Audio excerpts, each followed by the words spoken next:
पश्चिम बंगाल की सियासत में चुनाव के बाद से जारी घमासान अब अपने सबसे अहम मोड़ पर पहुंच गया है। टीएमसी में बगावत खुलकर सामने आ चुकी है। एक तरफ ममता बनर्जी का खेमा है तो दूसरी तरफ खुद को असली टीएमसी बताने वाला बागी गुट।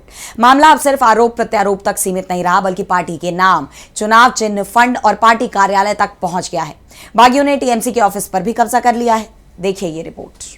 पश्चिम बंगाल में टीएमसी की अंदरूनी लड़ाई अब खुली जंग का रूप ले चुकी है। कई नेताओं के इस्तीफों के बाद बागी गुट ने खुद को असली टीएमसी बताते हुए पार्टी के नाम और जोड़ा फुल चुनाव चिन्ह पर दावा ठोक दिया है।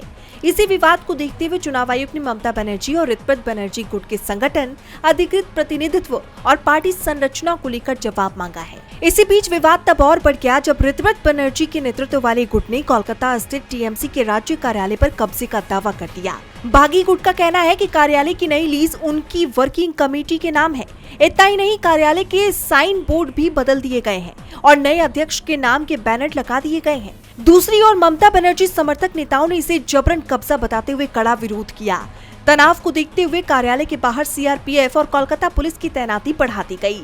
टीएमसी नेताओं ने बागी गुट पर पार्टी की पहचान छीनने की कोशिश का आरोप लगाया, जबकि बागी गुट का दावा है कि पार्टी के 2/3 संगठन का समर्थन उनके साथ है। इसी कड़ी में टीएमसी सांसद कल्याण बनर्जी ने बागी नेतृत्व पर तीखा हमला बोलते हुए विपक्ष को अपराधी घुसपैठिया करार दिया। बनर्जी ने असंतुष्टों को सीधी चेतावनी देते हुए कहा कि सिर्फ इसलिए कि कुछ गुंडों ने पार्टी बना ली है, क्या हमें ये स्वीकार कर लेना चाहिए?